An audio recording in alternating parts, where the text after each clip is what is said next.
As Reverend Wendy continues her series, Fearlessness in Difficult Times, she brings the idea of cultivating something referred to as the vast mind. In this talk, Reverend Wendy explains ways we can change our entire relationship with the world and other people, how we can flip the script. So I really enjoyed the opportunity this morning to share with you, with First Service, the message that I shared with them, and I'm looking forward to sharing it with you as well. We've been taking a look at a book written by Pema Chodron. Pema Chodron is an American Tibetan Buddhist nun, and we have been exploring her book, The Places That Scare You. And this morning, the concept that we want to look at is the mind, and the mind's tendency when it is not trained to narrow down to slices of experience or reality and get stuck there. And so we want to explore together this idea of the vast mind as compared or contrasted to the narrow mind. There was a certain Zen master teacher that whenever his students would ask him, "How are you today?" he would always respond in exactly the same way and say, "I'm okay." And one of his students was a little challenged by that and asked his teacher, "Don't you ever have a bad day?" And the Zen master teacher said, "Well, yes, I do. And when I have a bad day, I'm okay. And when I have a good day, I'm okay." Can you do that? Can I do that? That is an area of growth, I think, for us. What it is suggesting is that regardless of what is going on around us, regardless of the circumstances that we are experiencing, we can choose to be in those circumstances and experiences, and we can choose to be in them internally in any way we want. There is a place within us that is available to us always, a place and a state of inner peace and inner tranquility. And we experience that place of inner peace and inner tranquility to the exact degree that we have learned how to train our minds and learn how to live within what the Buddhists would call the vast mind. It's the experience of equanimity. Let me read something to you from Pema's book. She writes, "Equanimity is bigger than our usual limited perspective, that we hope to get what we want and fear losing what we have, describes our habitual predicament." Can you relate to that? That we hope to get what we want and we are afraid of losing what we have is a cycle that many of us are stuck in much of our time. She writes, "The Buddhist teachings identify 8 variations on this tendency to hope and fear. And here are the 8 styles: pleasure and pain, praise and blame, gain and loss, fame and disgrace." Let me go over those again. I'm going to ask you to say them with me. Pleasure and pain. Let's say it together. Pleasure and pain. Praise and blame. Praise and blame. Gain and loss. Gain and loss. Fame and disgrace. Fame and disgrace. And so this idea of the vast mind, cultivating the vast mind, is cultivating the ability not to zero in on and narrow down into either of those extremes. She writes, as long as we're caught in one of these extremes, the potential for the other is always there. They just chase each other around. No lasting happiness comes from being caught in this cycle of attachment and aversion. We can never get life to work out so that we eliminate everything we fear and end up with only the goodies. Shucks. I thought that if I was just always all prayed up, that if I used my affirmations and denials consistently and perfectly, that if I practiced visualization, that if I was giving and loving and serving and forgiving, that all the goodies would be there and none of the bad stuff would be there. We've awakened, I know I have, and I believe you have too, to the realization that all the things I just mentioned, all those practices are not to be abandoned. Our practices of prayer and meditation, our practices of affirmation and denial and visualization, or treatment if you come from a science of mind background, that all of these practices, loving and serving and giving and forgiving, we are still to do. We do them to cultivate our capacity to be present with equanimity in all experiences in our lives. Not just the easy ones, but in all experiences of our lives. And herein lies the tremendous opportunity, I believe, for us to stretch and grow. I would like to suggest that you actually write down those 4 pairs that I gave you. The pairs of pleasure and pain, of praise and blame, of gain and loss, and fame and disgrace. I'll say them one more time. Pleasure and pain, praise and blame, gain and loss, and fame and disgrace.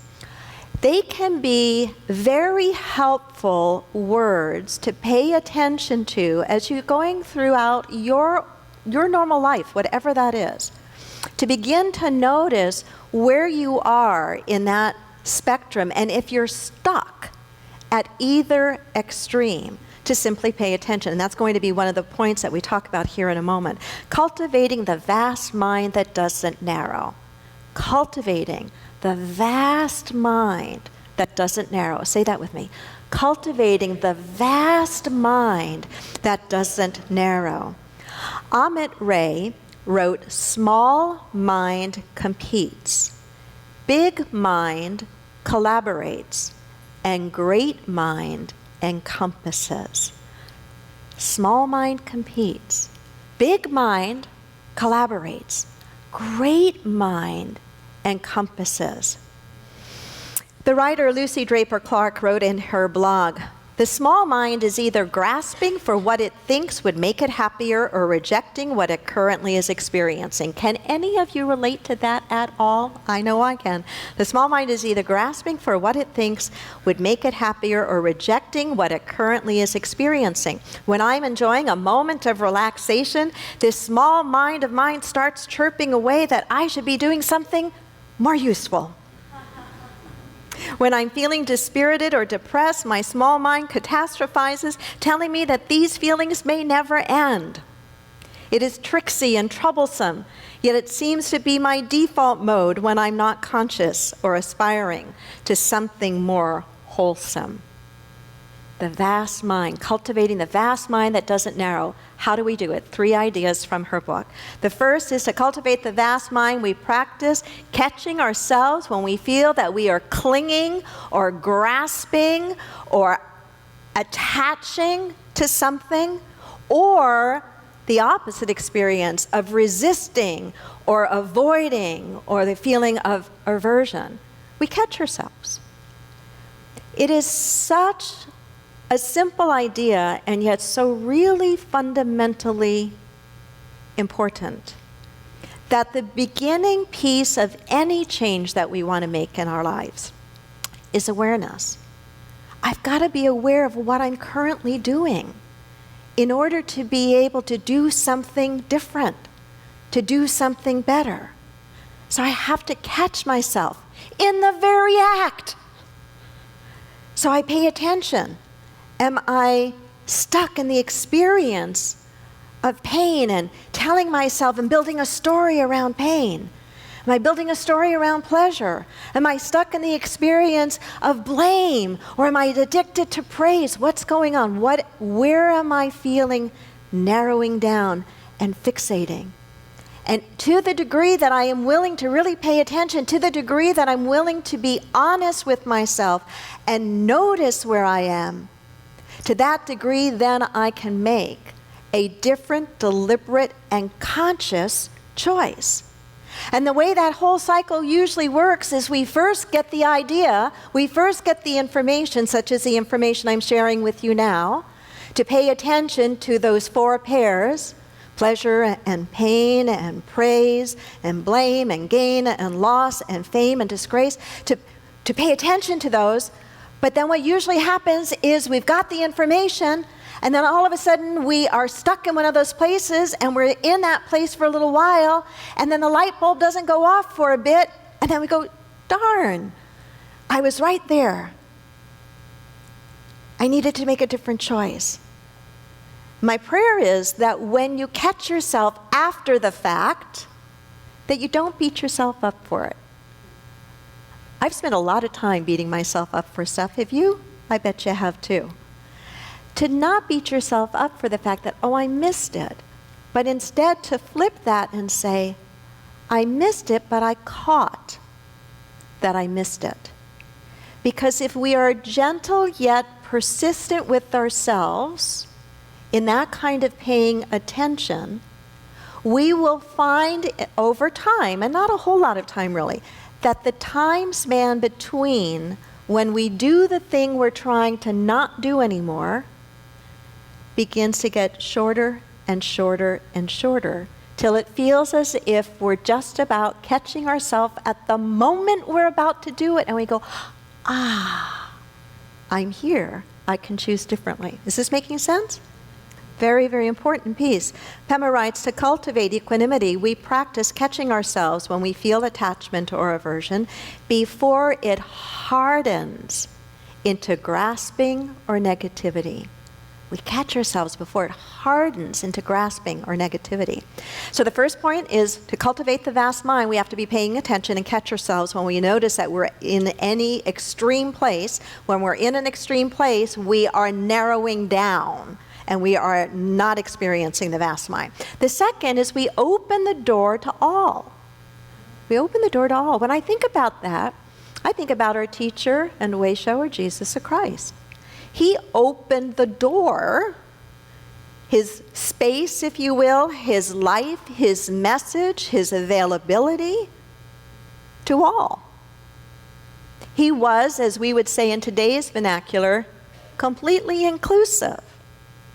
And if you look at who would be the people that he hung out with, some of us in this room might have a challenge today in hanging out with some of those people. But he hung out with them. Why? Because despite however someone was showing up in their lives, I believe, his awareness, his consciousness did not narrow down around their behavior or their appearance or their style or their personality, but he recognized that the same spark of the divine that was in him was in them. And because he was able to reach them, I believe that is in part what made him the teacher that he was. I know every teacher that has ever really taught me anything was a person who first could reach me, could connect with me on some meaningful and real level. And in that connection, there was a presence that I felt, a vulnerability and availability to whatever it is that they were teaching. So he opened the door without exclusion to anyone. What does it mean for us in terms of practicing or cultivating the vast mind to open the door, to open it wider? I like the way Pema writes this.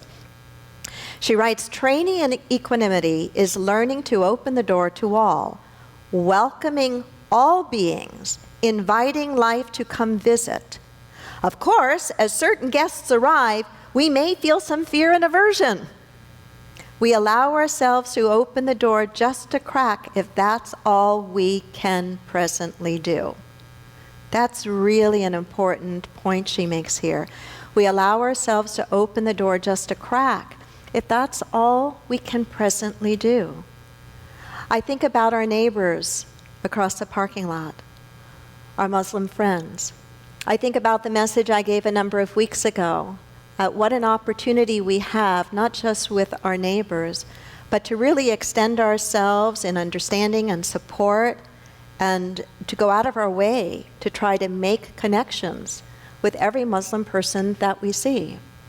And many of you seem to really appreciate that. And one of our members shared with me something that just really spoke to me.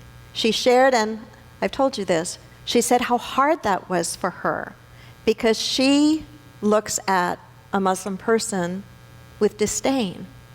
And I'm sure she has reasons that lives in her. I so respected her vulnerability, her transparency, and the safety she must have felt in this community and with me to be honest in that way and to say, this is what I feel when I see a Muslim person. But, and it was her but, she said, but I want to make a different choice. I want to look differently. I'm going to try. That's what Pem is talking about here. We allow ourselves to open the door just a crack. If that's all we presently can do, and we allow ourselves to shut the door when necessary. Cultivating equanimity is a work in progress, she writes. We aspire to spend our lives training in the loving kindness and courage that it takes to receive whatever appears, sickness, health, poverty, wealth, sorrow, and joy. Training in equanimity requires that we leave behind some baggage, the comfort of rejecting whole parts of our experience, for example, and the security of welcoming only what is present. Opening the door just a little bit wider, and not judging one another, not judging your neighbor because they're not opening the door as wide as you are. Because we're not all starting at the same starting point. I think that's so important for us to remember. And that's true whether we're talking about economically, educationally, in our family of origin experiences, in our race, in our background, in our finance. We're not all starting from the same starting point. It is absolutely true, with a capital T, that the same spark of the divine, God, the presence, whatever you feel most comfortable calling that, resides in every single one of us. So the potential is the same. That is the truth.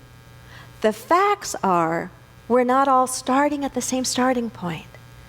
And so for one, opening the door a tiny crack may just be to acknowledge, I have felt disdain for this group of people, but I acknowledge it now, and I'm going to try to work through and break that down so I can open the door a little bit wider. For others, it may not be that at all. That door may be really wide open. But it is simply the willingness to continue to look honestly, where in your life, where in your heart, where in my life, where in my heart am I being called to open the door wider? And then the third point is this, that we are to think bigger than right and wrong. We are to think bigger than right and wrong. That automatically, if we are willing to think bigger than right and wrong, we will automatically be put into a vaster mind. One of my favorite Rumi quotes is this, the quote that says, out beyond the ideas of wrongdoing and right doing, there is a field. I will meet you there. Out beyond the ideas of wrongdoing and right doing, there is a field. I will meet you there.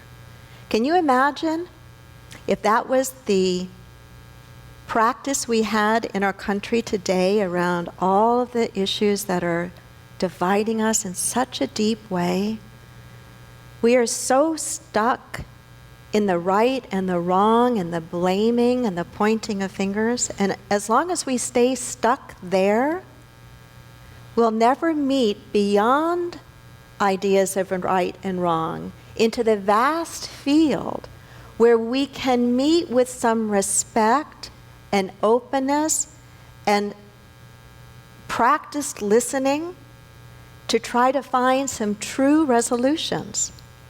We'll never find them staying stuck in the place, narrowing down on right and wrong and blaming, right? I mean, if it could work, it would have worked by now. But it doesn't. We think bigger than right and wrong. We cultivate the vast mind. We do not let it close down into hostility, into shaming, into blaming, into negativity. I want to close, and I've allowed enough time. We'll go a little bit. No, actually, we're always about 5 minutes late, so we'll still be our usual about 5 minutes late. But there was a piece that I heard on NPR while driving home a number of months ago. And it so captivated me and fits so beautifully with this idea of bigger than right and wrong, meeting a field beyond that, that I just had to find out the whole story of this piece. And I did, and I want to share that story with you now. So if we can make sure that the lights are down and the video is up, this piece is about 8 minutes long. I think you will be genuinely moved by it.